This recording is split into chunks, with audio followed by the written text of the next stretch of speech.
बात पे काफ़ी दिनों से आप देख रहे हैं कि एक बाढ़ जैसा माहौल है गाँव में। तो 2023 के बाद दोबारा टांगरी का पानी कई गांव में आया है और केवल मात्र शाहबाद ही नहीं, हरियाणा का लाखों एकड़ आज क्षेत्रफल एक्स्ट्रा मानसून की वजह से फ्लडेड है। सरकार की ओर से जो पंपिंग की व्यवस्था समय पर करी जानी चाहिए थी, वो पंपिंग की व्यवस्था भी नहीं की। जहाँ पंप्स लगे हुए हैं उनकी मेंटेनेंस भी टाइमली नहीं हुई, जिसकी वजह से आज 50% 60% कैपेसिटी पे पंप्स चल रहे हैं।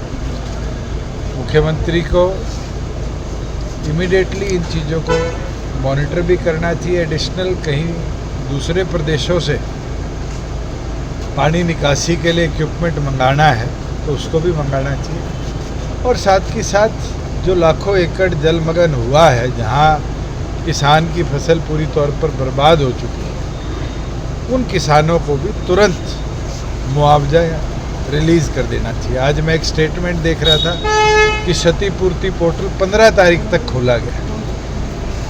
लगभग 20-25 दिन बाद मुआवजा देना, ये सरकार की एफिशिएंसी के अंदर कहीं ना कहीं कमी है। हमें वो दिन भी याद है 23 में जब फ्लड्स आए थे, 12 जिले हमारे बाढ़ से प्रभावित थे। हमने 7वें दिन तो किसान को 7,000 रुपये उसके खाते में मुआवजा ट्रांसफ़र कर दिया गया था कि उसके जीवन के अंदर कोई बाधा ना पड़े। मैं तो यही मांग करता हूँ इमीडिएटली सरकार पैसा रिलीज़ करे किसान को, और इमीडिएटली जो किसी के मकान को, किसी के पशुपालन को नुकसान हुआ है उसकी भी भरपाई सरकार। और देखिए दादूपुर नलवी नहर को बंद कर दिया गया। अगर दादूपुर नलवी नहर यहाँ होती तो ये किसानों की बिल्कुल होती, और अब तो सुप्रीम कोर्ट का फैसला आ चुका है कि इस तरीके से लैंड को रिलीज़ नहीं किया जा सकता।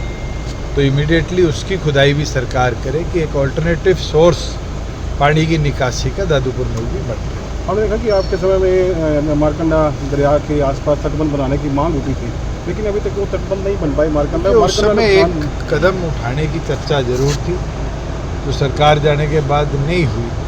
वो ये थी कि माइनिंग डिपार्टमेंट और इरिगेशन डिपार्टमेंट मिलकर जितने हमारे रेनी रिवर्स हैं, इनको खुदाई करके इन पे बांध बढ़ाए।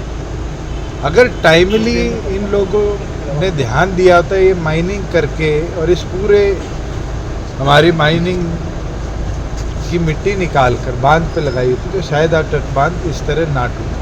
हम देखिए पंजाब में बहुत ज़्यादा त्रासदी मचाई है बाढ़ ने, तो क्या जज्बा जिस तरीके से पूरे नॉर्थ इंडिया में एक्स्ट्रा मानसून आप कह लो इसको, जो आया है, ये साफ परमात्मा का एक कहर है। और पंजाब के लोगों के साथ हरियाणा का एक एक नागरिक जुड़ा हुआ है।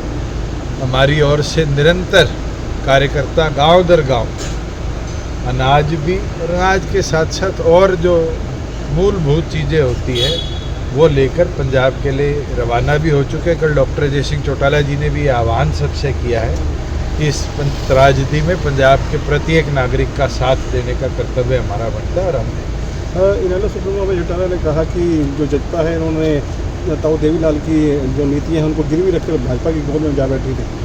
उनसे पूछो उनने किसकी गोद में अपने संगठन को गिरवी रखा, जब एलनाबाद में और रानिया में और डवाड़ी में उनका बीजेपी ने समर्थन किया। मैंने तो मिलकर चुनाव लड़ा, खिलाफ लड़ा और दमदार तरीके से लड़ा।